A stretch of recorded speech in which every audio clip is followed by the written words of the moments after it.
Welcome students. आज हम start करेंगे चैप्टर 9 एनसीईआरटी बुक की रीडिंग का एक्सप्लेनेशन हम हिंदी में समझेंगे। चैप्टर का नाम है भोली। इसके राइटर हैं के अब्बास। इसमें फर्स्ट टॉपिक आपको दे रखा है फ्रॉम हर वेरी चाइल्डहुड भोली was neglected at home. It means अपने बचपन की शुरुआत से भोली को घर पर नज़रअंदाज किया जाता था। Why did her teachers take special interest in her. उसके अध्यापक ने उसमें विशेष रुचि क्यों दिखाई।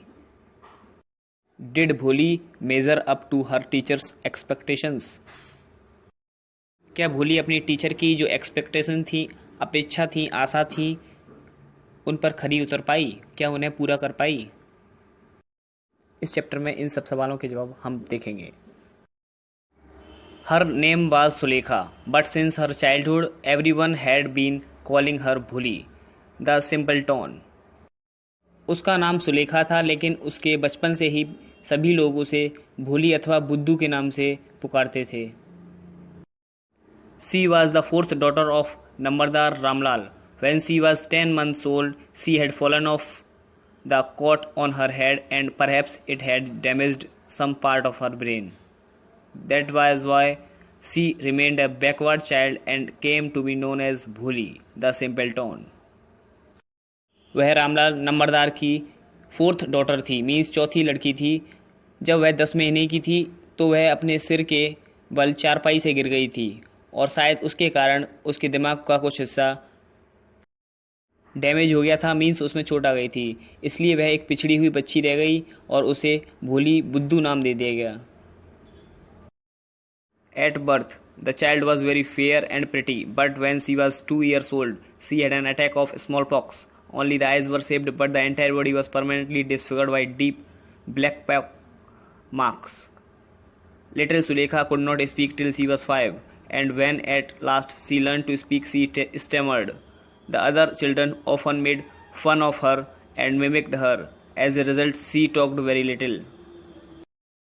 बचपन में जब भोली का जन्म हुआ था तो वो एक सुंदर और गोरी बच्ची थी, लेकिन जब 2 साल की उसकी एज हो गई तो उस पर एक स्मॉल पॉक्स बीमारी जिसको आप बोलते हैं माता निकल आती हैं, उसको चेचक भी बोलते हैं। उसकी बीमारी से उसके शरीर पर काले काले दाग बन गए और सिर्फ उसकी आंखें ही बची थी उसमें। लेकिन छोटी सुलेखा जब 5 साल की हुई तब तक वो बोलना नहीं जानती थी, और जब बोलना सीखी तो वो हकला कर बोलती थी। बाकी के जो दूसरे बच्चे थे वो उसका मजाक उड़ाते थे और उसकी आवाज़ को कॉपी करते थे, नकल किया करते थे, मीन्स मिमिक किया करते थे। इसलिए वो बहुत कम बोलती थी।